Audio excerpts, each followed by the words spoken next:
bu'ee baga isin argin rasaasni qophe inni gadi qabee dalgaan nu aboot dhiiga keenya dhuguuf garmalee dheebotu inni baduun keenya waa bitti mi'aaye baga galal jedhaachi nurraa yaa'e baay'ee turu qasasee akka intasin keenyeef iyyatamee qagalchee gooftaan garaas nu ka'e yoosee isaanii awwaalee kan kaan immoo kukkutee maal ijoo kun salphaadhaa sabni galateeffatu afaan isaatiin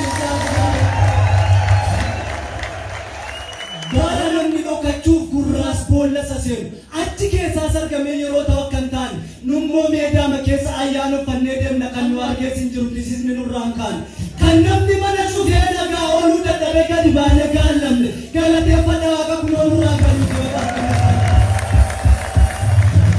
hamaan nama baay'ee hiriyoota baay'ee nu bira dheera haa ulfaatu gooftaan akka godhu godhee asin nu beera waaqayyo gaariidha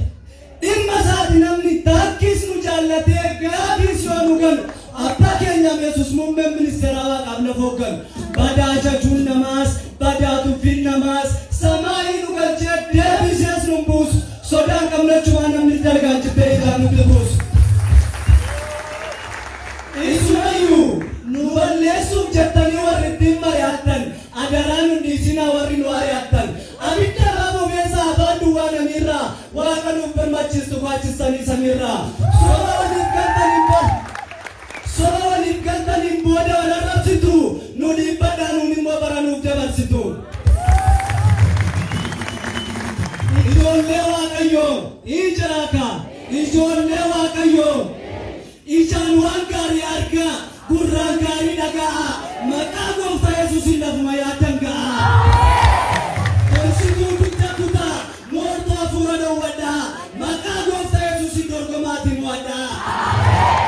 ogummaatiin guutamaa beekumsa dilbii ka'a maqaa gooftaa yesuusin waan hundaatti milkaa'a danqaraa diinaa diigaa mannee seexanaa goolaa maqaa gooftaa yesuusin dhaloota mataa oolaa joobira samii ta'a gararraan furguggaa maqaa gooftaa yesuusin fagoo fagoo turgaa